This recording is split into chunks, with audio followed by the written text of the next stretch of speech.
Equation का expression तो आपने देखा ही है, that is ax square plus bx plus C equal to 0। सही है। जहां पर अगर ये रियल क्वाड्रेटिक इक्वेशन है तो एबीसी सारे कोफिशिएंट रियल होते हैं। सही है ना। अच्छा, अब पहली चीज जो कॉन्सेप्ट वाइज है कि किसी भी इक्वेशन में अगर उसकी डिग्री 2 है, ठीक है ना, तो उसमें मैक्सिमम नंबर ऑफ रूट कितने होंगे? 2। तो 2 रूट्स इस इक्वेशन के तभी होंगे जब इसमें कोफिशिएंट ऑफ एक्स स्क्वायर जो है वो 0 नहीं होगा, तभी इसकी डिग्री 2 मेंटेन होगी और इसके 2 रूट आएंगे। अच्छा, अगर इस एक्सप्रेशन का एक ही रूट हो तो ऑब्वियसली ये लीनियर हो जाना चाहिए, मतलब ए की वैल्यू 0 हो जानी चाहिए बट बी उसी वक्त नॉन जीरो होना चाहिए, तब इस इक्वेशन का एक रूट आएगा। अगर मैं किसी कीमत पे कहूँ कि इस इक्वेशन का कोई रियल रूट है ही नहीं, मतलब कोई रूट है ही नहीं इस इक्वेशन का, तब क्या होगा? ये इक्वेशन ना क्वाड्रेटिक होगी और ना ही लीनियर होगी। तब ये जो कांस्टेंट c होगा ये 0 नहीं होगा। तब कंडीशन क्या होगी कि a 0 होगा, b 0 होगा और उसी समय c 0 नहीं होगा। अब अगर इसमें इनफाइनाइटली मैनी रूट्स आ जाएं,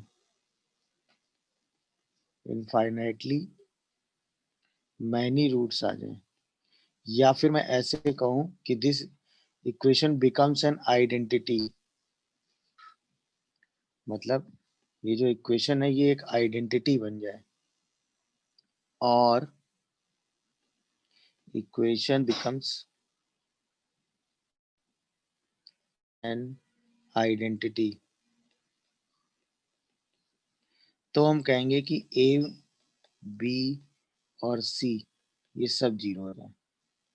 तो इसमें जो सबसे इंपॉर्टेंट वाला पॉइंट है वो यही लास्ट वाला है।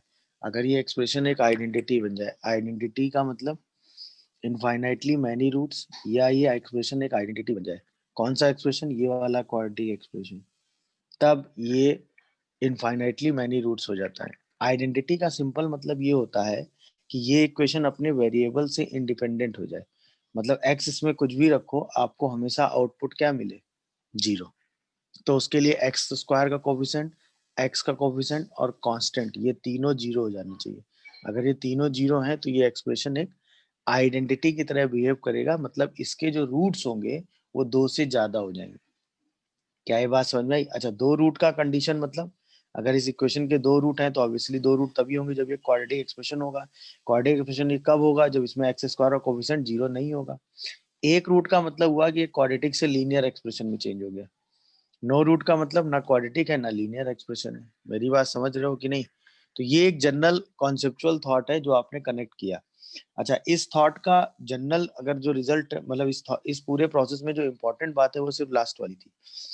इस पर बेस क्वेश्चन बन जाता है कि ये this equation becomes an identity, तो आपको अपने रिजल्ट की वैल्यू बतानी। जैसे इस थॉट प्रोसेस पे जैसे क्वेश्चन अगर मैं फ्रेम करूं आपके सामने कि एक एक्सप्रेशन आपको एफ एक्स दिया हुआ है, A square minus 4 into X square plus A square minus 5a plus 6 into X, ठीक है, और plus A square minus 3a plus 2, ठीक है। ये एक क्वाड्रेटिक एक्सप्रेशन है, ठीक है ना।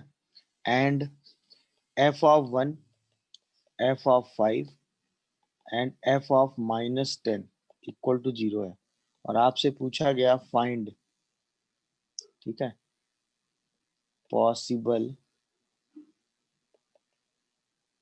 Value of a।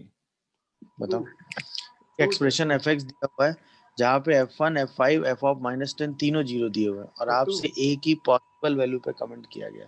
Answer is 2, correct. भाई थॉट एकदम सिंपल है।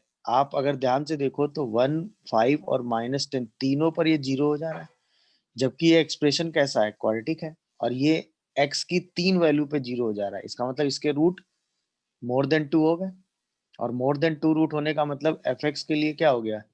इनफाइनाइटली मैनी रूट्स हो गए, हाँ या ना? F X equal to 0 having more than 2 roots. More than 2 roots का सिंपल मतलब क्या हुआ बताओ? This expression becomes an identity. अगर ये एक्सप्रेशन आइडेंटिटी बन गया तो ए स्क्वायर माइनस 4 भी 0 होगा, ए स्क्वायर माइनस 5a+6 भी जीरो होगा, और ए स्क्वायर माइनस 3a+2 भी जीरो होगा। ये तीनों साइमल्टेनियसली जीरो होने चाहिए। ऐसा सिर्फ तभी होगा जब ए की वैल्यू क्या होगी, 2। समझ में आया कि नहीं? तो a is 2 is only value for which this equation becomes an identity। यही आपका आंसर होगा। क्या ये प्रोसेस आपको समझ में आया? बोलिए। क्योंकि मोर देन 2 रूट्स हैं, जबकि एक्सप्रेशन कैसा है, क्वाड्रेटिक है, और इसके मैक्सिमम 2 ही रूट हो सकते हैं। तो मोर देन 2 रूट्स होने का मतलब क्या हो गया? मोर देन 2 रूट्स का मतलब क्या हुआ? इनफाइनाइटली मैनी रूट्स हुआ कि नहीं, ये बताओ। और इनफाइनाइटली मैनी रूट्स में आपने पढ़ा है एक्स स्क्वायर का कोफिशिएंट, ठीक है, एक्स का कोफिशिएंट और कांस्टेंट, तीनों की वैल्यू क्या हो जाती है, जीरो। तीनों को जीरो करके सॉल्व कर देंगे तो a=2 ओनली आंसर आ जाए। ये बात कनेक्ट हुई सबको कि नहीं? बोलिए। चलिए, सेकेंड थॉट जो क्वाड्रेटिक इक्वेशन पे जिस पर बेस क्वेश्चन बनते हैं वो है इसके रूट्स की कंडीशंस। जैसे ax² plus bx plus C equal to zero की अगर मैं बात करूं, तो यहाँ से अगर आप x निकालें तो x की वैल्यू आती है -b plus minus root under b² minus 4ac/2a। ये आता है इसका रूट, अगर आप x की वैल्यू निकालें। और ये क्यों आता है? क्योंकि आप किसी भी expression ax² plus bx plus C को लिख सकते हो a x प्लस b/2a का होल स्क्वायर माइनस d/4a², जहां पर d का मतलब क्या है, b² माइनस 4ac से। तो किसी भी क्वाड्रेटिक एक्सप्रेशन को आप ये लिख सकते हो, any quadratic expression can be written perfect square form में, आप इसको ये बना के लिख सकते हो। यहीं से आप अगर x इक्वल टू जीरो करके x की वैल्यू निकालोगे तो वो x की वैल्यू ये आ जाएगी, that is -b plus minus root under b² minus 4ac। अब यहीं पे हम कह देते हैं कि इसके रूट अल्फा और बीटा है कि नहीं? तो ax² plus bx equal to zero के ही रूट हम क्या कह देते हैं, अल्फा एंड बीटा। अगर इसके रूट अल्फा और बीटा है तो दूसरा जो क्वेश्चन का कॉन्सेप्ट होता है वो आता है sum of root, that is -b/a, ठीक है, and product of root that is c/a। तो दूसरा सेगमेंट अगर इसके रूट अल्फा और बीटा है तो सम ऑफ रूट और प्रोडक्ट ऑफ रूट की बात आती है, तो ये कंडीशन है। अच्छा, अगर इसके रूट अल्फा और बीटा है तो अल्फा बीटा इक्वेशन को सेटिस्फाई करेंगे, मतलब a alpha square b alpha plus c भी जीरो होगा, और a beta square plus b beta plus c zero होगा। ये दूसरा रिजल्ट हो गया। भाई अगर इसके रूट अल्फा और बीटा है तो ये दोनों कंडीशंस वैलिड होंगी। तीसरा, अगर इसके रूट अल्फा और बीटा हैं, अगर इसके रूट अल्फा और बीटा है तो इसका मतलब x minus alpha and x minus beta are the factor of ax² plus bx plus C. अगर अल्फा और बीटा इसके रूट हैं तो ax² plus bx plus c का फैक्टर x माइनस अल्फा और x माइनस बीटा होगा। इसका मतलब ax² plus bx plus C को आप लिख सकते हो a into X minus alpha X minus beta. ये तीसरा रिजल्ट हो गया। समझ में आ रहा है कि नहीं भाई? अगर मतलब ये तीनों, और इन तीनों रिजल्ट्स पे अलग अलग क्वेश्चंस बनते हैं। अगर इसके रूट अल्फा और बीटा हैं, अगर ax² plus bx plus C equal to zero के रूट अल्फा और बीटा हैं, तो उससे रिलेटेड इंफॉर्मेशन ये है। समझ रहे हैं नहीं? मतलब ax² plus bx plus C equal to zero having roots alpha and beta. यहाँ पे हमने क्या लिखा है, alpha and beta are the roots of ax² plus bx plus C equal to zero. तो एक question sum of root product of root पे बन सकते हैं, या अल्फा और बीटा इक्वेशन को सेटिस्फाई करेंगे उस पर क्वेश्चन बन सकते हैं, या x माइनस अल्फा और x माइनस बीटा इसके फैक्टर है, तो यानी ax² plus bx plus C को a into X minus alpha X minus beta लिख सकते हो, इस पे बन सकते हैं क्वेश्चन। समझ में आ रही है चीजें कि नहीं?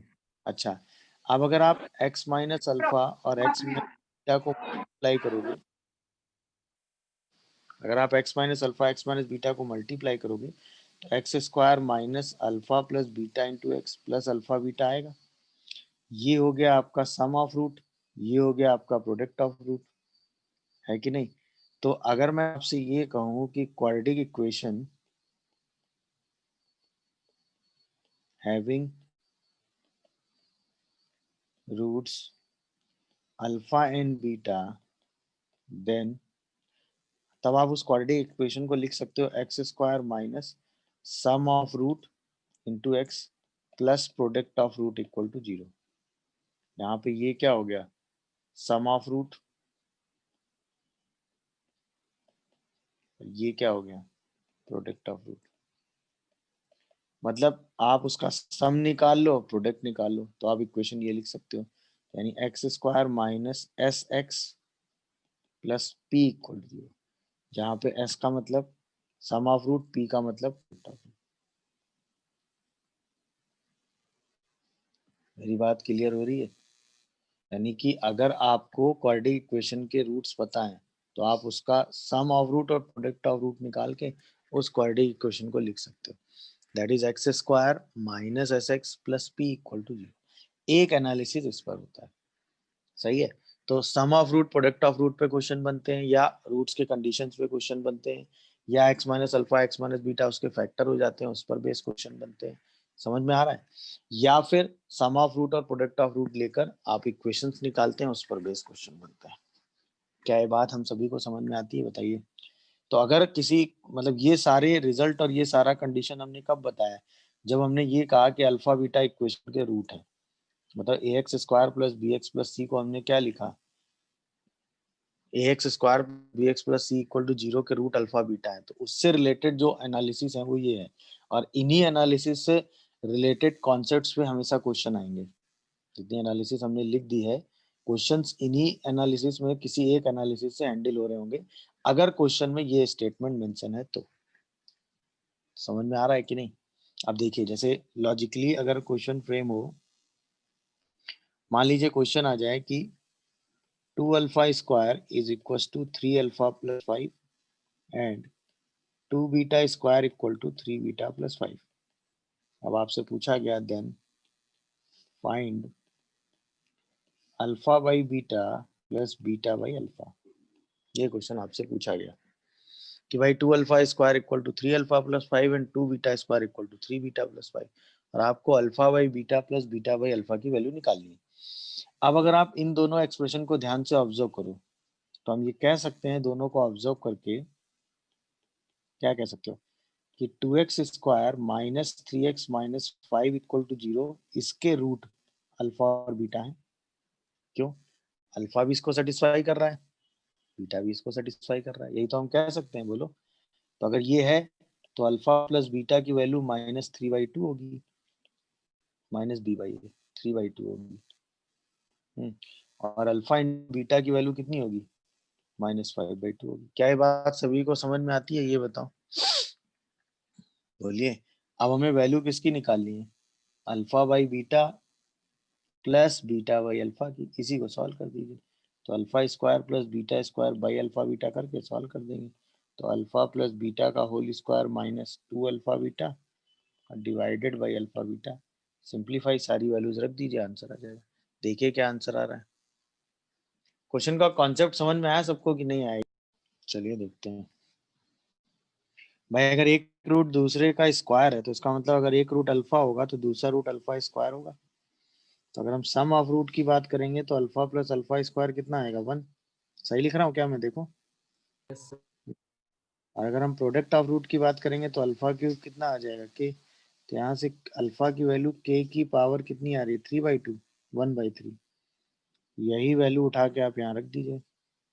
जैसे ये वैल्यू आप यहाँ रखेंगे तो के की पावर 1/3 और के की पावर 2/3 इक्वल टू 1 आ जाएगा साथ, देखो। दोनों साइड क्यूब कर दो, तो K plus K square A cube plus B cube -3ab, और साथ में a प्लस बी आएगा, इज इक्वल टू 1 आएगा। तो ये वैल्यू 1 दे ही रखी है, तो के स्क्वायर प्लस के -3k इक्वल टू 1 आ जाएगा। इसका मतलब के स्क्वायर -2k -1 की वैल्यू 0 आ गई। अब यहाँ से के निकाल लो, तो के कितना आ जाएगा बताओ, 2 प्लस माइनस रूट अंडर 4+4/2। सही लिख रहा हूं मैं? देखो जरा कैलकुलेशन, सर बोलिए भाई, समझ में आ रहा है कि नहीं? तो ए ऐसे क्यूब भी तो प्लस कर बी सकते क्यूब का थे। फॉर्मूला, एक सेकंड एक second, A cube plus B cube का फॉर्मूला सही लगाया है? A plus cube plus B cube plus 3abc होता है ना शायद ये, है ना? Sir, yes sir. तो ये शायद प्लस में आएगा, प्लस में फोर आएगा तो के, यहाँ शायद प्लस का 4k हो जाएगा। बोलिए भाई, सॉरी। Yes sir. देखो जरा, तो यहाँ जरा प्लस का 4k कर लो। अब सॉल्व करो तो यहाँ शायद -4 आएगा। ये तो रूट ही पूरा चेंज हो जाएगा ना। यहाँ शायद आएगा -4 plus minus root under 16 plus 1, 20 आता है बाई 2। तो आंसर शायद इसका आता है -2 प्लस माइनस √5। देखो ये आंसर आ रहा है। कोई कंफ्यूजन हो तो बताओ। मतलब क्वेश्चन में है आपको x² + 4x + 1 = 0 है, इसके रूट आपको अल्फा बीटा दिए हुए हैं। Pn एक एक्सप्रेशन दिया हुआ है अल्फा की पावर n प्लस बीटा की पावर n, और आपसे P20 + P18/P19 पूछा गया है। बता देंगे। पहला मेथड तो ये था कि अगर अल्फा बीटा इक्वेशन के रूट हैं तो अल्फा स्क्वायर -4 अल्फा प्लस 1 0 था, और बीटा स्क्वायर -4 बीटा प्लस 1 0 था कि नहीं था?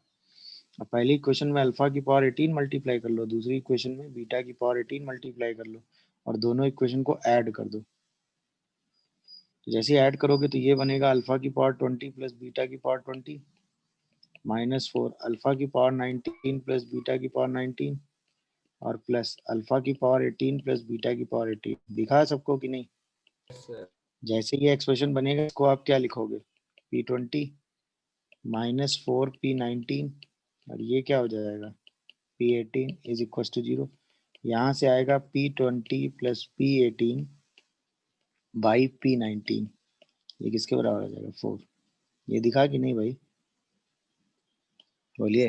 पहला मेथड क्लियर हुआ? सिंपल था। अल्फा बीटा अगर इक्वेशन के रूट है तो उसको सेटिस्फाई करेंगे। पहला मेथड सबको क्लियर हुआ कि नहीं बताओ? गुड। अच्छा, इसी क्वेश्चन सोचने का दूसरा तरीका ये हो सकता था कि भाई P20 का मतलब क्या हुआ? अल्फा की पावर 20 प्लस बीटा की पावर 20। P18 का मतलब क्या हुआ? अल्फा की पावर 18 प्लस बीटा की पावर 18। और P19 का मतलब क्या हुआ? अल्फा की पावर 19 प्लस बीटा की पावर 19। अब अगर हम अल्फा की पावर 18 कॉमन करें तो अल्फा स्क्वायर प्लस 1 बचेगा, बीटा की पावर 18 कॉमन करें तो बीटा स्क्वायर प्लस 1 बचेगा, और डिवाइडेड बाई अल्फा की पावर 19 प्लस बीटा की पावर 19 आएगा। यही तो आएगा, बताओ। अच्छा, अब हमें पता है कि अल्फा बीटा इक्वेशन के रूट हैं, तो अल्फा स्क्वायर मतलब हम इक्वेशन को लिख सकते हैं ना, x² + 1 की वैल्यू 4x के बराबर है, पता है कि नहीं? तो अल्फा स्क्वायर प्लस 1 किसके बराबर होगा? 4 अल्फा। बीटा स्क्वायर प्लस 1 किसके बराबर होगा? 4 बीटा। ये तो अंडरस्टूड चल ही रहा है, बोलो। तो अल्फा स्क्वायर प्लस 1 को हम क्या लिख सकते हैं? 4 अल्फा। और बीटा स्क्वायर प्लस 1 को हम क्या लिख सकते हैं? 4 बीटा। तो जैसे हम इसको लिखेंगे तो 4 अल्फा की पावर 19, 4 बीटा की पावर 19 बाई अल्फा की पावर 19 प्लस बीटा की पावर 19 आ जाएगा, और ये रिजल्ट 4 आ जाएगा। क्या है रिजल्ट? सबको समझ में आया? बताइए। Yes sir. डायरेक्ट वैल्यू रख दी आपने, डायरेक्ट वैल्यू उठा के रख दी, सिंप्लीफाई करते चले गए। यहाँ पर अल्फा स्क्वायर प्लस 1 कॉमन आया था, उसी को हमने 4 अल्फा 4 बीटा से रिप्लेस करके सिंप्लीफाई कर दिया, हमें रिक्वायर्ड आंसर मिल गया। समझ में आया कि नहीं? अब इन दोनों एनालिसिस को ऑब्जर्व करने के बाद एक जनरल रिजल्ट ही बन गया। इसका मतलब हम ये कह सकते हैं कि ax² plus bx plus c = 0 अगर इसके root having roots alpha and beta हैं, ठीक है। एंड एक एक्सप्रेशन हमें दिया हुआ है Pn, जो कि हमें दिया हुआ है k1 अल्फा की power n plus minus k2 beta की power n। k1 and k2 कोई भी रियल नंबर ले लो, सही है ना? ये एक एक्सप्रेशन है। तो हम कह सकते हैं कि a into p n plus 2, b into p n plus 1 और c इंटू पी एन हमेशा 0 होगा। मेरी बात समझे कि नहीं? a into b p n plus 1 और b इंटू पी एन और c into p n plus two हमेशा 0 होगा, जहाँ पे n कोई भी नेचुरल नंबर है। n क्या है भाई? एक नेचुरल नंबर है और उसके बारे में डिस्कशन चल रहा है। मेरी बात समझ रहे हो कि नहीं बताओ? तो ये रिजल्ट ऑलवेज 0 आएगा। क्लियर हुआ कि नहीं? अगर आपका पी एन एक्सप्रेशन ये है जहां पर A x square plus B x plus C के रूट 0 है, ऑब्वियसली हर बार आप इस इक्वेशन पे अल्फा बीटा सेटिस्फाई कराओगे ना। फिर अल्फा की पावर एन बीटा की पावर एन से मल्टीप्लाई करोगे तो ये एन प्लस टू बन जाएगा, ये एन प्लस वन बन जाएगा और ये एन बन जाएगा। और a b c coefficient same उसी तरीके से कॉमन आ जाएंगे। यही तो आ रहा था देखो, A into P 20, B into P 19 और सी इंटू पी 18। दिख रहा है कि नहीं भाई? तो अगर ये रिजल्ट आपके दिमाग में है तो डायरेक्ट आप ये एक्सप्रेशन लिख के P19 ये वाला एक्सप्रेशन सॉल्व कर सकते हैं। क्या ये बात मेरी सबको समझ में आई? n plus two, n plus one और n, ये तीन कंजिक्यूटिव नेचुरल नंबर है।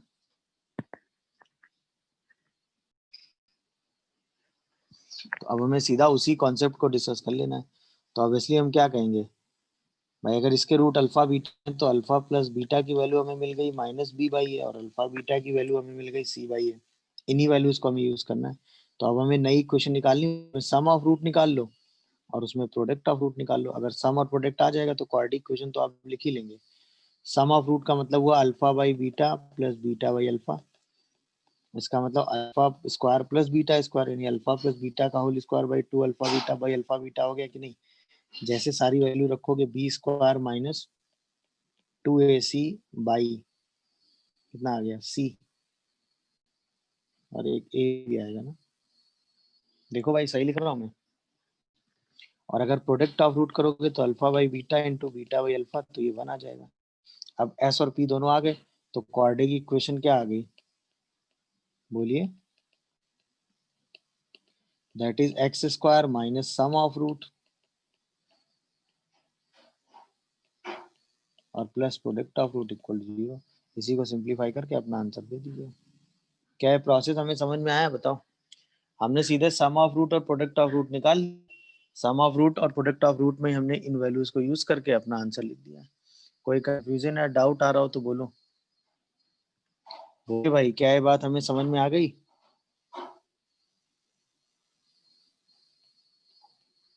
ये क्वेश्चन समझ में आया कि नहीं बताओ जल्दी। सही है भाई, हमने थ्योरी पढ़ी है ना कि x minus A into X minus B plus one. अगर इसके रूट अल्फा और बीटा है तो लीडिंग कोफिशिएंट वन है, तो इसको हम x minus alpha into X minus beta लिख सकते हैं। अब अगर हम x minus A into X minus B देखें तो वो x minus alpha X minus beta minus one आ जाएगा। इसका मतलब इस इक्वेशन के रूट क्या होंगे? A and B. तो आंसर आपका क्या आ गया? x minus alpha X minus beta minus one equal to 0। इसी इक्वेशन के रूट ए और बी है, खत्म। तो इसमें वही इंफॉर्मेशन यूज कर ली फैक्टर वाली, और उसी फैक्टराइजेशन वाली इंफॉर्मेशन को ही सिंप्लीफाई करके हमने अपना रिजल्ट बता दिया है। समझ रहे हैं कि नहीं भाई? कोई कंफ्यूजन? क्वेश्चन तो आराम से समझ में आ गया होगा। करना क्या है सर यस सर। भाई? तो limit n tending to infinite, इसका मतलब पहली वाली इनफाइनाइट जीपी का सम लिख लो तो alpha upon one minus alpha, और दूसरी वाली इनफाइनाइट जीपी का सम लिख लो क्या तो upon beta. One minus beta, इसी को अब सर। इसको सॉल्व करना है तो ये alpha yes plus beta two alpha plus two beta alpha beta, upon one minus alpha plus beta plus alpha beta. और ये क्या बन जाता है? One minus alpha plus beta plus alpha beta. अब हमें यहाँ से पता है कि अल्फा प्लस बीटा कितना है? बाई 3/, और अल्फा बीटा कितना है? 7 भाई बस यही दोनों वैल्यू इस इक्वेशन में रख के सॉल्व कर देंगे। काम तो इतना ही था। बस यही दोनों वैल्यू रखिए, सीधा आंसर आ जाएगा।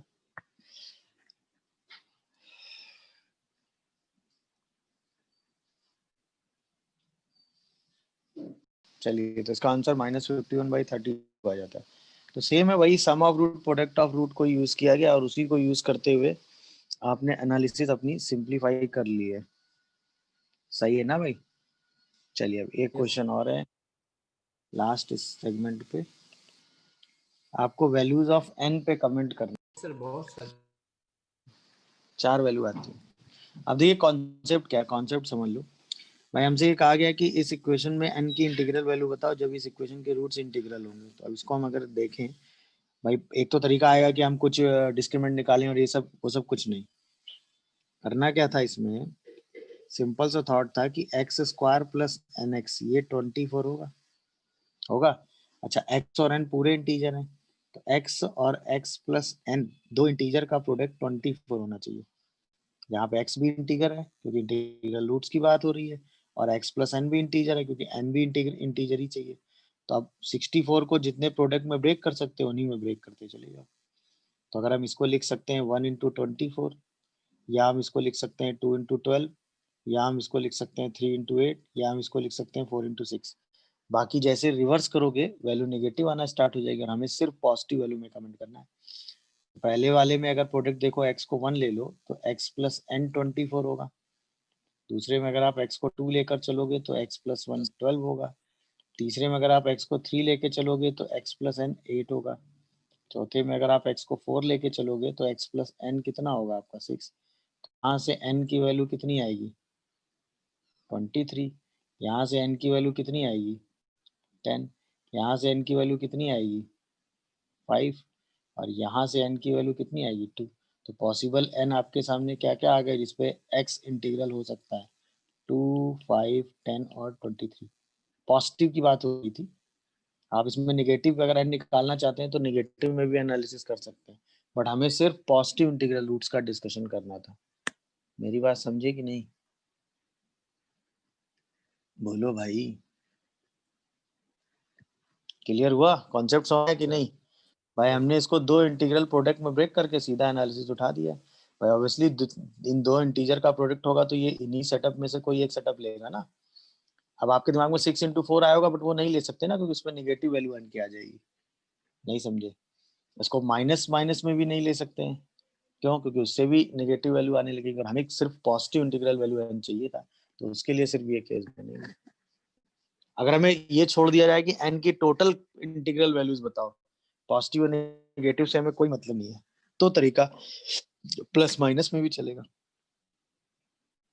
कॉन्सेप्ट समझ में आया कि नहीं, कि भाई इन दोनों का प्रोडक्ट जो है वो इंटीजर आना चाहिए। तो उसके लिए Yes, sir. जितनी बार 24 को इंटीग्रल प्रोडक्ट में ब्रेक करके लिख पाएंगे उतना ही काम हम ऐसे कर सकते हैं। तो उसमें एन की पॉसिबल वैल्यू निकाल ली। कोई भी डिस्क्रिमिनेंट सब कहीं भी टाइम वेस्ट करने की आपको जरूरत नहीं है। क्लियर है। चलिए अब हम बात करने जा रहे हैं अगला सेगमेंट। भाई रूट्स की बात चल रही है, रूट्स कितने तरीके से हो सकते हैं, that is nature of roots की बात करने जा रहे हैं। इस पर बेस भी क्वेश्चन कई बार बन जाता है। नेचर ऑफ रूट्स मतलब real, non real, equal, imaginary, है ना। इसके बाद आपके इरेशनल रूट, रैशनल रूट, इनका डिस्कशन अब होगा। ठीक है, तो उसको एक टेबल के फॉर्म में हम पूरा कर लेते हैं। जैसे हमने कहा कि ए x square plus B x plus C equal to 0, इसके जो रूट्स हैं अल्फा और बीटा है। ठीक है, तो ऑब्वियसली आप एक्स जो पढ़ते हैं रूट में वो पढ़ते हैं minus B plus minus root under b square minus 4ac/2a, जहाँ पे आप क्या कहते हैं डिस्क्रिमिनेंट डी जो है वो बी और -4ac होता है। ये इन्फॉर्मेशन तो आप बोलते ही हैं। अब यहाँ से दो सेगमेंट चलते हैं। ठीक है, यहाँ से दो सेगमेंट में चीजें चल रही हैं। पहला सेगमेंट हुआ कि इसका डिटरमिनेंट जो है वो पॉजिटिव है, ये तो जो रूट्स होंगे वो real and roots are real. ठीक है, और अगर इसका डिस्क्रिमिनेंट निगेटिव हो गया तो यानी कि रूट के अंदर माइनस आ गया यहाँ पे, तो रूट जो होंगे वो नॉन रियल होंगे। ये पहला सेगमेंट हुआ। तो रूट्स अगर किसी क्वेश्चन में लिखा है रूट्स आर रियल तो इसका मतलब उसका डिस्क्रिमिनेंट क्या होना चाहिए पॉजिटिव। कहीं लिखा हुआ है रूट्स आर नॉन रियल तो इसका मतलब उसका डिस्क्रिमिनेंट क्या होना चाहिए नेगेटिव। ये पहला सेगमेंट हुआ, roots are real and non real. अच्छा, अब अगर रूट्स रियल हैं, सही है, तो डी ग्रेटर देन 0 भी हो सकता है और डी इक्वल टू 0 भी हो सकता है। तो इसमें एक सेगमेंट आया कि डी की वैल्यू 0 के बराबर है। अगर डी 0 के बराबर है तो इसका मतलब roots are real and equal. इसमें इंपॉर्टेंट बात यह है कि रूट्स रियल होने के साथ साथ इक्वल आ जाएंगे। अब अगर रूट्स इक्वल हो गए तो यानी कि d greater than zero, d equal to zero हो गया।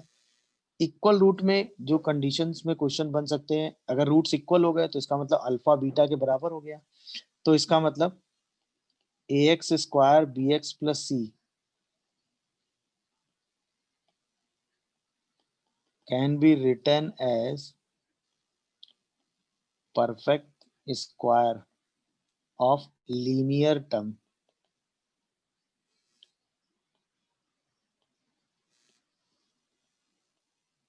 Linear expression. मतलब अगर ये कभी भी किसी लीनियर एक्सप्रेशन का परफेक्ट स्क्वायर लिखा हुआ है तो इसका सिंपल मतलब है कि आपको कंडीशन क्या लगानी है कि इस इक्वेशन के रूट्स कैसे हैं भाई, इक्वल है। दूसरा इस पर क्वेश्चन जो बनेगा वो ये बनेगा कि value of equal root, value of equal root, तो वो रूट की वैल्यू हमेशा कितनी होती है, minus b by two a. सोचो, अगर हम b square minus four a c को जीरो लिख दें तो दोनों root minus b by two a के बराबर ही तो आएंगे। तो कभी कभी इस इक्वल रूट की भी बात हो जाती है, तो वो इक्वल रूट कितना हो जाता है, माइनस बी बाई टू ए।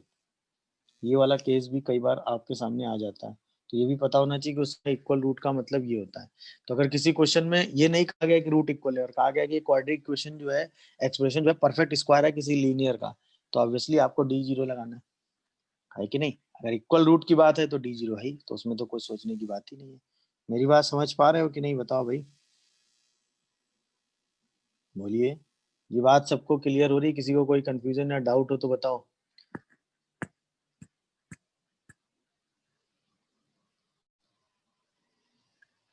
समझ गए कि नहीं। अब अगर d की वैल्यू पॉजिटिव है तो रूट जो है वो क्या है, रियल एंड डिस्टिंक्ट। तो जो रूट्स हैं रियल हैं और साथ में डिस्टिंक्ट है। मेरी बात क्लियर हुई कि नहीं। तो उस केस में रूट्स क्या होंगे, रियल होंगे और साथ में डिस्टिंक्ट होंगे अगर d कैसा होगा, पॉजिटिव। अब अगर रूट्स रियल और डिस्टिंक्ट की बात चली रही है तो भी इसमें दो सेगमेंट आ जाएंगे, या तो रूट्स रैशनल होंगे या इरेशनल होंगे। अब अगर d पॉजिटिव है और वो परफेक्ट स्क्वायर है, d पॉजिटिव और वो क्या है, परफेक्ट स्क्वायर है, तो जो d अगर परफेक्ट स्क्वायर होगा, सही है ना, किसी भी नंबर का परफेक्ट स्क्वायर होगा तो यहाँ से रूट हट जाएगा। जैसे ही रूट हट जाएगा तो रूट्स क्या आ जाएंगे, रैशनल आ जाएंगे कि नहीं। तब जो रूट्स होंगे रैशनल होंगे। अगर ए बी सी ये सारे कोफिशिएंट रैशनल हैं तो तब जो रूट्स होंगे वो रैशनल होंगे। अगर डी कैसा होगा भाई, परफेक्ट स्क्वायर होगा। बट कंडीशन ये है कि ए बी सी भी रैशनल होने चाहिए, सही है ना। अच्छा, अब अगर डी परफेक्ट स्क्वायर नहीं है, डी अगर परफेक्ट स्क्वायर नहीं है तो ये श्योर शॉर्ट बात है कि अगर डी परफेक्ट स्क्वायर नहीं है तो रूट्स इररेशनल होंगे। अगर डी परफेक्ट स्क्वायर नहीं है तो रूट्स कैसे होंगे, इररेशनल।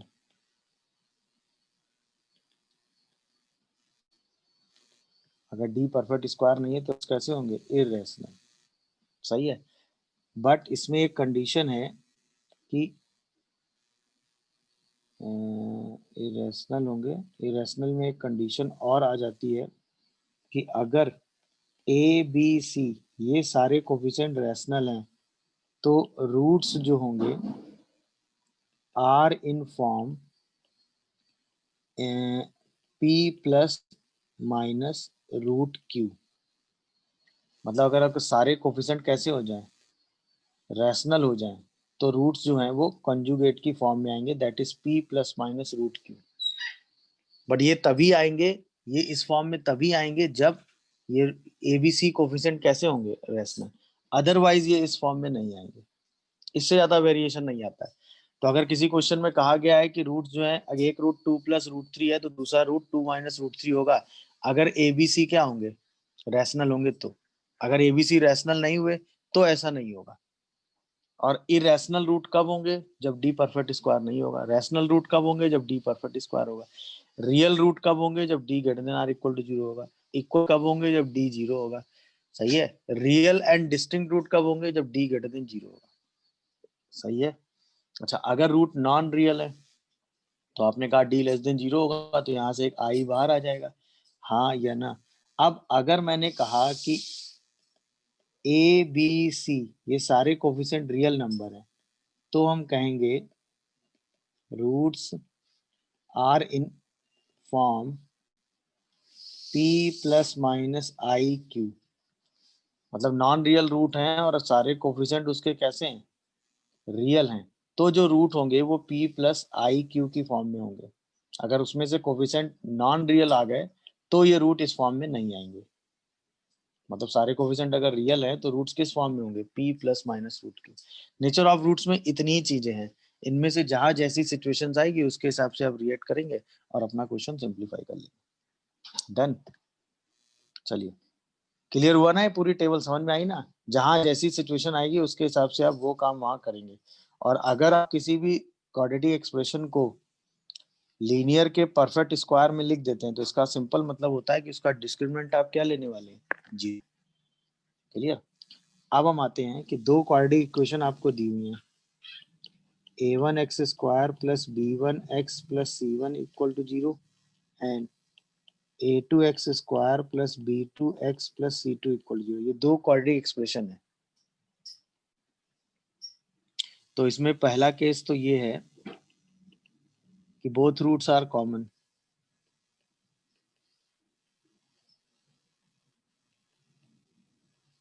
मतलब दोनों क्वाड्रेटिक इक्वेशन के इसके रूट भी अल्फा बीटा है, इसके रूट भी अल्फा बीटा है और दोनों अल्फा बीटा कॉमन रूट है। दोनों इक्वेशन सेम होगी ना, तो सारे कोफिशिएंट का रेशियो सेम होगा। a1/a2 b1/b2 equal to c1/c2 होगा। केस 2 जो है वो ये है कि one root is common,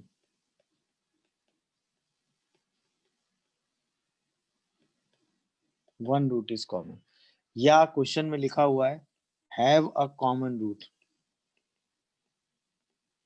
have a common root. किसी क्वेश्चन में अगर लिखा है ना हैव अ कॉमन रूट, तो इसका सिंपल मतलब है कि उस इक्वेशन का एक ही रूट कॉमन है। उस इक्वेशन का क्या है, एक ही रूट कॉमन है। तब जो उसकी कंडीशन होती है वो ये होती है कि a1 a2 c1 c2 के डिटर्मिनेंट का square equal to a1 a2 b1 b2 b1 b2 c1 c2 का डिटर्मिनेंट। अगर एक रूट कॉमन है तो उस बात की कंडीशन ये है, सही है ना। दोनों रूट कॉमन है तो ऑब्वियसली इक्वेशन सेम होगी, अगर इक्वेशन सेम होगी तो उसके हिसाब से आप वो एनालिसिस लगा देंगे, सही है ना।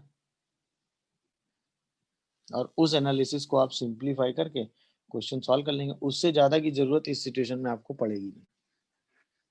मेरी बात समझ में आ रही है कि नहीं बताओ। तो पहले आंसर में सीधा हमने क्या लगा दिया, जो कंडीशन हमसे पूछी गई वही कंडीशन हमने लगा दी है कि भाई 0 क्वेश्चन और में माइनस हमसे क्या कहा, 24। हाँ एक रूट कॉमन है, एक रूट कॉमन की कंडीशन हमें ऊपर पड़ी ना, दोनों इक्वेशन हमारे सामने लिखी हुई है। तो हमें क्या क्या पता है, a1 a2 पता है, b1 b2 पता है, c1 c2 पता है, बस ये वाली कंडीशन उठा के हमको लगानी है। इसको कंडीशन को याद रखने का तरीका क्या है, पहले दोनों बाउंड्री वाले उनका स्क्वायर, फिर a1 a2 b1 b2 and b1 b2 c1 c2, सारे डिटर्मिनेंट को बस ओपन करके सॉल्व करना।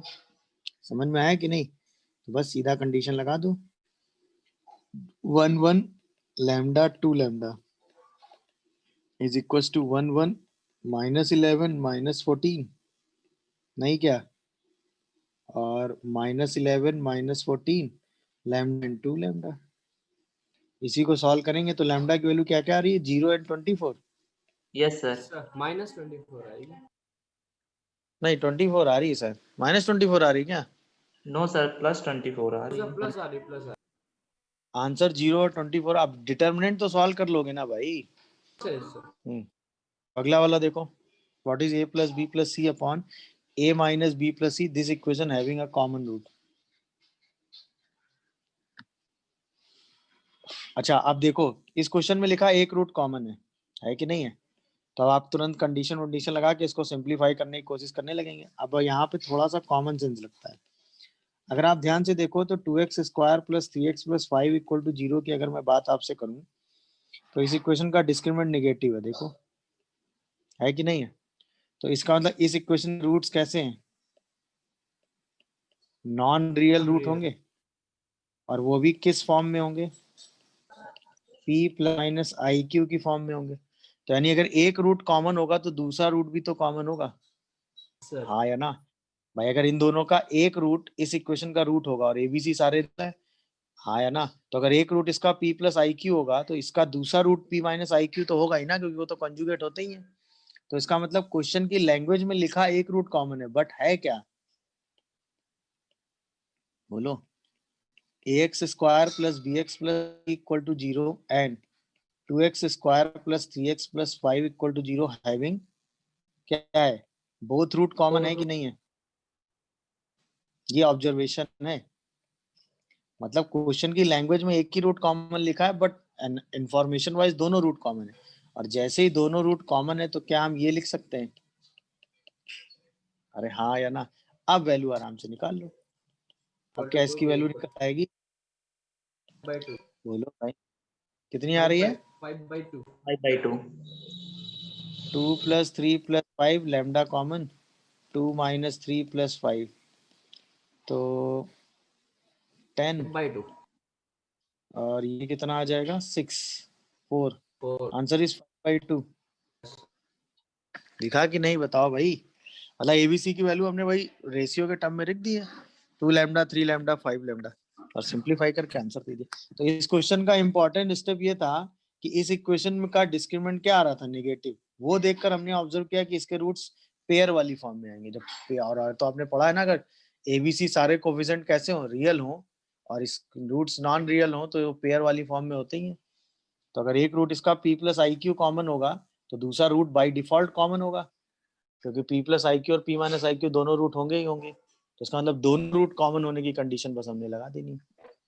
मेरी बात समझ पा रहे हैं आप लोग कि नहीं समझ पा रहे हैं? बताएं। Yes, sir. ये बात क्लियर हुई?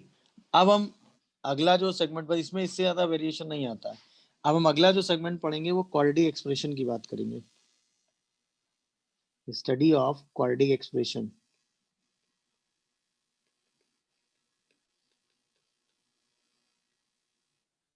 और वो एक्सप्रेशन क्या है कि भाई quadratic expression ax square plus bx plus c। इस एक्सप्रेशन को अब हम डील करते हैं कि भाई इस एक्सप्रेशन से रिलेटेड क्या क्या रिजल्ट है। तो सबसे पहली चीज, तो अगर मैं इस एक्सप्रेशन को एज अ फंक्शन की तरह ट्रीट करूँ, लिख दूं ax square plus bx plus c, तो पहले तो आप इसको a कॉमन करके परफेक्ट स्क्वायर बनाना जानते हैं। d बाई 2a का whole square minus d by 4a square, जहाँ पे d का मतलब आपने पढ़ा ही है क्या? b square minus 4ac। तो ऑब्वियसली ये एक पैराबोलिक कर्व है, तो या तो पैराबोला ओपनिंग अपवर्ड होगा या पैराबोला ओपनिंग डाउनवर्ड होगा। अपवर्ड तब होगा जब एक्स स्क्वायर कोफिशिएंट पॉजिटिव होगा, डाउनवर्ड तब होगा जब एक्स स्क्वायर कोफिशिएंट नेगेटिव होगा। अगर ये पैराबोला अपवर्ड होगा तो जो इसका वर्टेक्स है वो आएगा माइनस बी बाई 2a और माइनस डी बाई 4a, और अगर ये डाउनवर्ड होगा तो भी ये वर्टेक्स कितना रहेगा? Minus b by 2a comma minus d by 4a। ये इस क्वाड्रेटिक इक्वेशन के ग्राफ का पहला एनालिसिस है कि अगर एक्स स्क्वायर का कोफिशिएंट पॉजिटिव है तो ये पैराबोला ओपनिंग अपवर्ड बनेगा, निगेटिव है तो पैराबोला ओपनिंग डाउनवर्ड बनेगा। और जो ये वर्टेक्स इसका आएगा वो ऑब्वियसली वर्टेक्स के लिए इसको क्या कर देंगे? जीरो। तो माइनस बी बाई 2a पर वैल्यू कितनी आ रही? Minus d by 4a। जब ए पॉजिटिव है तो ओपनिंग अपवर्ड है तो ये मिनिमम लेगा, और जब ए निगेटिव है तो ये ओपनिंग डाउनवर्ड है तो ये मैक्सिमम ले लेगा। क्या ये कहानी सबको समझ में आ रही है? बताओ। Yes, sir. समझ में आया कि नहीं भाई? तो ये ओपनिंग अपवर्ड और ओपनिंग डाउनवर्ड की बात समझ में आई। इसका मतलब पहला जो एनालिसिस ये हुआ वो ये हुआ कि अगर हमें रेंज निकालनी हो किसकी? ax square plus bx plus c की, तो ऑब्वियसली आपने इसका जब फंक्शन का पढ़ा था चैप्टर, तब इस एक्सप्रेशन की रेंज के बारे में डिस्कशन किया था ना, कि for all x belongs to real number अगर हो, sorry, for all x belongs to real number हो, तब इसकी रेंज में हमने कमेंट किया था, याद आया आपको? हमने कहा था कि अगर a पॉजिटिव है तो इसकी रेंज क्या होती है? माइनस डी बाई 4a से इनफाइनाइट, और अगर a निगेटिव है तब इसकी रेंज क्या होती है? माइनस इनफाइनाइट से माइनस डी बाई 4a। अब समझ में आ रहा होगा ऐसा क्यों होता है? बोलो। ऑब्वियसली अगर a पॉजिटिव है तो ये पैराबोला ओपनिंग अपवर्ड होगा तो मिनिमम कहाँ तक जाएगा, -d/4 है, उससे ऊपर की सारी वैल्यू लेगा। और अगर ये निगेटिव हुआ तो -d/4 मैक्सिमम लेगा, तो माइनस इनफाइनाइट से -d/4 तक जाएगा। ये इस क्वाड्रेटिक एक्सप्रेशन का पहला एनालिसिस है। क्या एनालिसिस हमें समझ में आया, ये बताओ, क्लियर है? अच्छा, आपने तो पढ़ा है ना, पैराबोला अपनी एक्सिस के अबाउट क्या होता है, सिमेट्रिक होता है, याद आया सबको? पैराबोला अपनी एक्सिस के अबाउट क्या होता है, सिमेट्रिक। अच्छा, इसकी एक्सिस होगी क्या, x x equal to minus b by minus two है। x इक्वल टू -b/2 है। इसका मतलब दूसरा एनालिसिस इस पर ये कह सकते हैं कि ax² plus bx plus c, अगर ये fx है, ये सिमेट्रिक है किसके अबाउट,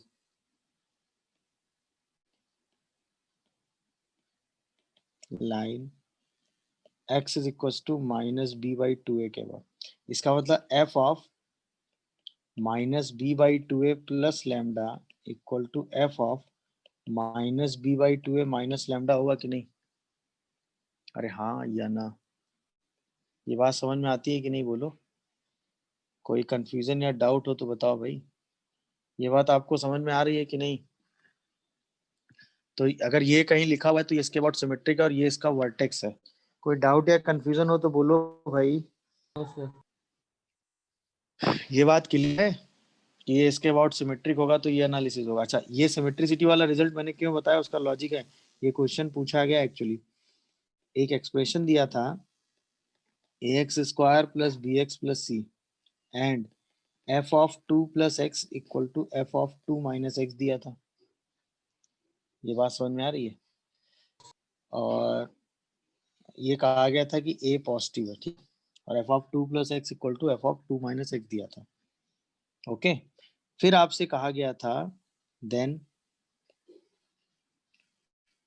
कि compare values of f of 2, f of 1 and f of 4, इनको कंपेयर करना था। ये है एनालिसिस, सही है। अब क्वेश्चन में ए पॉजिटिव दिया हुआ है ना, एक तरीका तो ये भाई इनमें एनालिसिस करें, एबीसी में कुछ वैल्यू निकालें और वो सब देखें ना, वो सब कुछ नहीं करना था। ये था कि 2 के अबाउट सिमेट्रिक दिया हुआ है, तो ऑब्वियसली x इक्वल टू 2 पर ये मिनिमम वैल्यू ले रहा होगा। ये तो बात से और शॉर्ट डिसाइड हो गई ना, पैराबोला ओपनिंग अपवर्ड होगा क्योंकि पॉजिटिव दिया हुआ है, तो 2 पर इसकी वैल्यू सबसे कम आ रही है कि नहीं आ रही, ये तो डिसाइड है, हाँ या ना? अच्छा, चूंकि 2 के अबाउट ये सिमेट्रिक है, अगला इंफॉर्मेशन ये भी डिसाइड है। अब 2 से पीछे गए कितना यूनिट, 1 यूनिट 1 पे, और 2 से आगे गए कितना यूनिट, 2 यूनिट 4 पे, तो ऑब्वियसली f ऑफ 4 की वैल्यू सबसे ज्यादा होगी, f ऑफ 1 की वैल्यू उसके बाद होगी, और सबसे छोटी वैल्यू किसकी होगी, f ऑफ 2 की। तो इसका मतलब f ऑफ 4 सबसे बड़ा होगा, f ऑफ 1 उसके बाद होगा, और f ऑफ 2 सबसे छोटा होगा। क्या ये बात समझ में आई, ग्राफ से कैसे ऑब्जर्व हुई होगी, बोलो यस सर। हाँ या ना? अच्छा, यस सर। यहीं पे अगर f ऑफ 3 होता तो f ऑफ 3 और f1 की वैल्यू क्या होती, सेम होती कि नहीं, सिमेट्रिसिटी। जितना गैप यहाँ बढ़ोगे उतना ही गैप यहाँ बढ़ोगे तो वैल्यू सेम आ जाएगी, इस रिजल्ट से बोलो। अरे हाँ या ना, ये बताओ।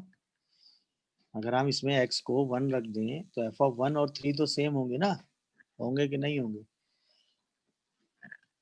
तो ये ग्राफ देखकर आप समझे कि नहीं कौन सी वैल्यू ज्यादा होगी और कौन सी वैल्यू कम होगी, बोलो भाई।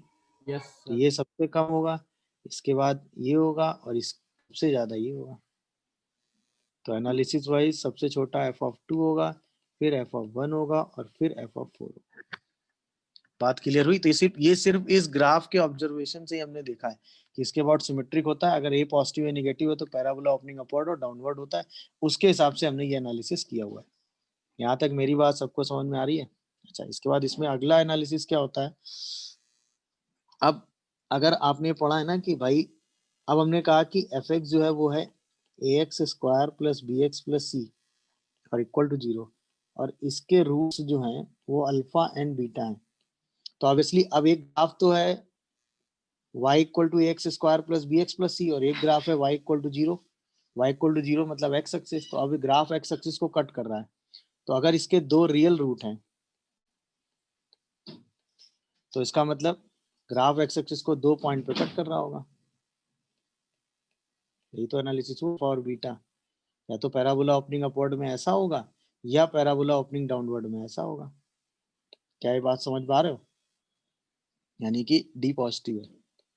दिखा, ये ए पॉजिटिव का केस है और ये ए निगेटिव। अच्छा, अगर इक्वल रूट है तो इसका मतलब क्या हुआ? अब ये एक्स एक्सिस दोनों रूट टच करते हुए जा रहे होंगे। तो इक्वल रूट में जहां पे इक्वल रूट की कंडीशन आएगी वहां पे दोनों रूट आपस में एक दूसरे को क्या कर रहे होंगे? टच कर रहे होंगे एक्स एक्सिस को, चाहे पैराबोला ओपनिंग अपवर्ड हो चाहे पैराबोला ओपनिंग डाउनवर्ड हो। तो अब कंडीशन क्या होगी? डी जीरो हो जाएगा। और यहाँ पे दोनों रूट एक दूसरे को क्या कर रहे होंगे? टच कर रहे होंगे। मेरी बातें समझ में आ रही कि नहीं आ रही, ये बताओ भाई, बोलिए। अब तीसरा और आखिरी केस क्या होगा कि अगर इसके रियल रूट है ही नहीं, मतलब नॉन रियल रूट है।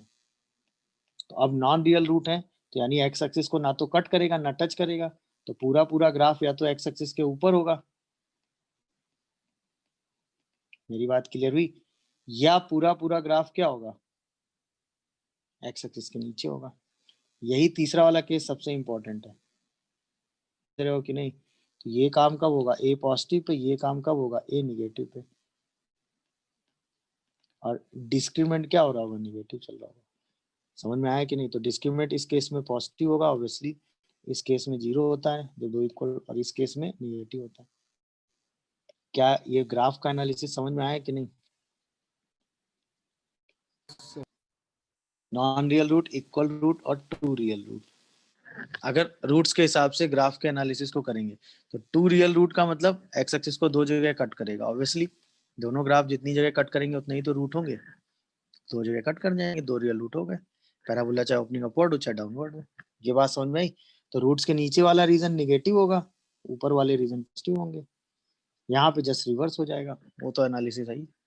अच्छा, अब मैंने बताया था नॉन रियल रूट की एनालिसिस सबसे इंपॉर्टेंट है, क्योंकि इससे आपने दो चीजें सीखी। पहला, अब इंपॉर्टेंट एनालिसिस क्या है कि अगर आपसे कहा जाए कि x square plus B x plus c positive है फॉर ऑल एक्स, मतलब एक्स कुछ भी रखो इसका रिजल्ट हमेशा पॉजिटिव आएगा, तो यही एनालिसिस हो नहीं, तभी ये एक्सप्रेशन ऑलवेज पॉजिटिव आएगा, मतलब एक्स एक्सिस के ऊपर आएगा। तो कंडीशन क्या होगी? डी निगेटिव और ए पॉजिटिव। तो यानी यहाँ से कंडीशन क्या आएगी कि एक्स स्क्वायर का जो कोफिशिएंट होगा वो पॉजिटिव होगा और इस क्वाड्रेटिक का जो डिस्क्रिमिनेंट होगा वो क्या होगा? निगेटिव। ये सबसे इंपॉर्टेंट एनालिसिस है। मेरी बात समझ रहे हो कि नहीं भाई? बोलिए। अच्छा, यहीं पे अगर आपसे कह दिया जाए कि ए x square plus B x plus c negative है फॉर ऑल एक्स, ध्यान रखिएगा, फॉर ऑल एक्स की बात चल रही है, फॉर ऑल एक्स की बात चल रही है, समझ रहे हो कि नहीं? तब क्या होगा? ये फॉर ऑल एक्स कैसा है भाई? निगेटिव है। तो इसका मतलब ए भी नेगेटिव होगा और डी भी नेगेटिव होगा। ये सेकंड एनालिसिस है, मतलब फॉर ऑल एक्स अगर ये नेगेटिव आ जाए तो ये एनालिसिस होगा। सही है ना? ये बात समझे कि नहीं? तो इसका मतलब हम ये क्या कहें कि अगर आपसे ये कह दूं मैं कि ए x square plus B x plus C equal to zero having non real root, ठीक है ना, नॉन रियल रूट, तो इसका मतलब अगर इसको मैं एफ एक्स कह दूं और इसके नॉन रियल रूट हैं तो इट मीन्स या तो एफ एक्स पॉजिटिव होगा फॉर ऑल एक्स अगर ये पॉजिटिव है तो, या फिर एफ एक्स निगेटिव होगा फॉर ऑल एक्स अगर निगेटिव है तो। क्या ये बात आप समझ रहे हो कि नहीं?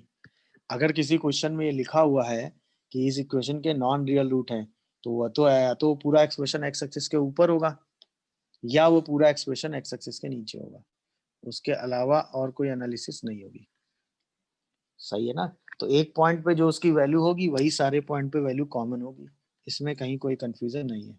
क्या ये पूरा एनालिसिस हमें समझ में आ रहा है? ये बताओ, रूट्स के बारे में इंफॉर्मेशन हम समझे कि नहीं? बोलो भाई, हाँ या ना?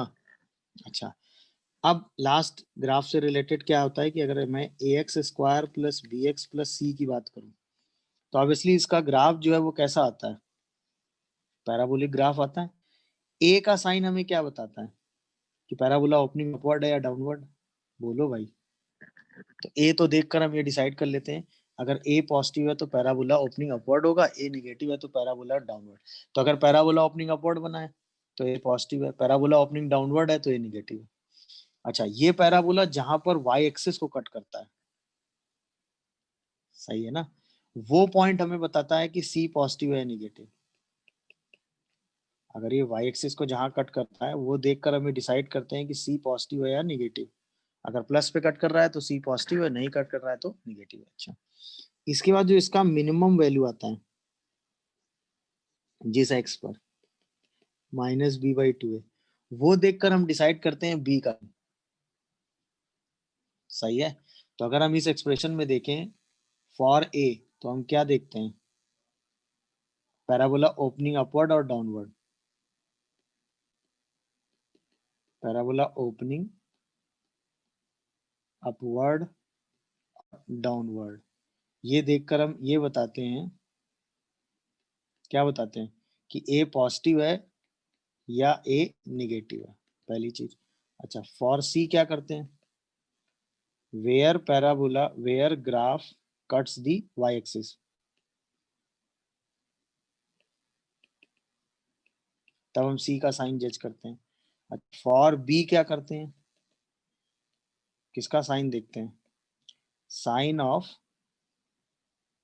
What, sign of value of x where f x having minima slash maxima, यानी कि -b/2 है। ये तीन चीज देखकर हम एबीसी का साइन बता देते हैं। क्या ये पूरा एनालिसिस आपको समझ में आ रहा है, ये बताओ, क्या ये पूरा एनालिसिस आपको समझ में आया? जैसे अब इस पूरे एनालिसिस में हमें बताना हो तो हम क्या बताएंगे, पैराबोला ओपनिंग अपवर्ड है तो ए पॉजिटिव है, पॉजिटिव साइड में कट कर रहा है तो सी भी पॉजिटिव है। अच्छा, जहां पर -b/2 आ रहा है वो पॉइंट भी पॉजिटिव है। अच्छा, ए पॉजिटिव है तो क्रॉस मल्टीप्लाई, यानी बी का साइन कैसा आ गया, नेगेटिव। क्योंकि दो रियल रूट आ ही रहे हैं तो डी का साइन कैसा है, पॉजिटिव। क्या ये पूरी बातें समझ में आई? ए बी सी डी सबका साइन कैसे निकाला गया, बोलो इस ग्राफ को देखकर, बोलिए भाई, इस ग्राफ को देखकर एबीसीडी के साइन में कैसे कमेंट किया गया, ये बात आपको समझ में आई कि नहीं आई, बोलो। अब जैसे क्वेश्चन में दूं आपसे, ग्राफ आपको दे देता हूं मैं ऐसे करके, ये है ग्राफ, कुछ ऐसे है, ठीक है। ये ग्राफ है f x is equal to a x square plus B x plus c का। आपको बताना है ए बी सी और डी, इनका साइन क्या होगा, पॉजिटिव या निगेटिव, बोलो। देखकर क्या लग रहा है, ए का साइन कैसा है, नेगेटिव। ए का साइन निगेटिव है, वेरी गुड। बी, सी का साइन पॉजिटिव है पॉजिटिव है। क्योंकि पॉजिटिव साइड कट कर रहा है ना। अच्छा, यहाँ पे आओ, ये जो x आ रहा है -b/2 है वो पॉजिटिव साइड आ रहा है, तो तुरंत हम कहेंगे कि -b/2 कैसा है, पॉजिटिव। अच्छा, a निगेटिव है, क्रॉस मल्टीप्लाई करेंगे, इक्वलिटी साइन चेंज, तो b कैसा आ जाएगा इस बार, पॉजिटिव। ये कहानी समझे कि नहीं, बताओ। Yes sir. अच्छा, d, दो रियल रूट आ ही रहे हैं तो d कैसा है, पॉजिटिव। क्या ये सारा एनालिसिस क्लियर हुआ, बताओ। कोई कंफ्यूजन आ रहा हो तो बोलो, क्या ये सारा एनालिसिस हमें क्लियर हुआ? तो ग्राफ देखकर ए बी सी डी का साइन आप बता सकते हो कि नहीं, बोलो भाई। कहीं कोई कंफ्यूजन या डाउट हो तो बताओ भाई, बता सकते हैं ना। चलिए, इस पर बेस अगर मैं क्वेश्चन आपसे पूछूं कि f x is equal to a x square plus B x plus c and a plus b plus c greater than 0, और इसमें नॉन रियल रूट है, नॉन रियल रूट्स, ठीक है, और a plus b plus c क्या है, 0 है, then आपको बताना है कि which of following is correct, which of following is correct. Option है पहला 4a minus 2b plus c greater than 0, दूसरा है a plus 2b minus plus 4c less than 0। C option है a plus 2b plus 4c greater than 0।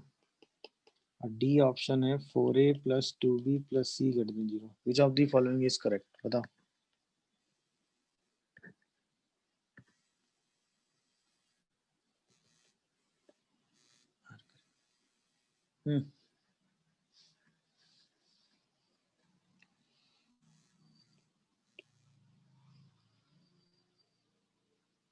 Is ACB simple है कि नहीं, बताओ भाई।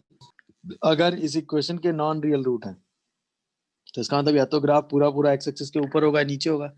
a plus b plus c positive दिया हुआ है, इसका मतलब f ऑफ 1 पॉजिटिव, तो इसका मतलब एफ एक्स भी पॉजिटिव होगा for all x.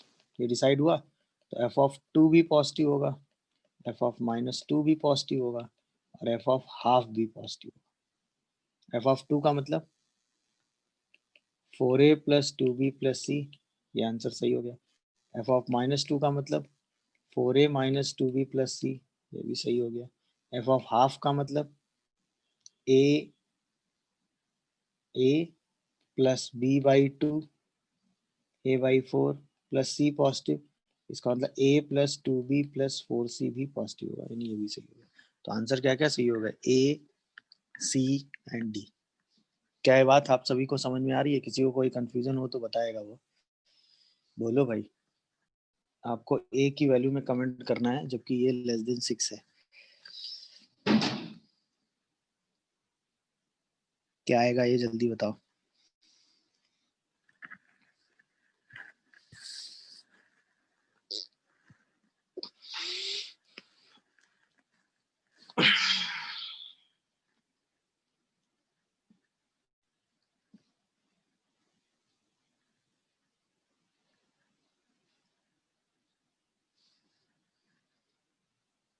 Yes sir. भाई सिंपल सी बात थी, ना क्या है क्वेश्चन में, a प्लस 4 का x square minus 2ax plus 2a minus 6 less than 0 है फॉर ऑल एक्स। और आपने पढ़ा है कोई quadratic expression less than 0 for all x कब होता है, जब एक्स स्क्वायर का कोफिशिएंट कैसा हो, निगेटिव हो, और इसका डिस्क्रिमिनेंट भी कैसा हो, निगेटिव। डिस्क्रिमिनेंट मतलब बी स्क्वायर माइनस 4ac, ये भी निगेटिव। दोनों को सॉल्व करके उसका इंटरसेक्शन ले लीजिएगा। समझ गए कि नहीं भाई? इसको सॉल्व और इसको सॉल्व करके इंटरसेक्शन लेना है। मेरी बात समझ पा रहे हो कि नहीं, ये बताओ। बताइए इंटरसेक्शन लेने के बाद क्या। तो आंसर इसका आ रहा है -∞ से -6। तो ये बात हो गई इस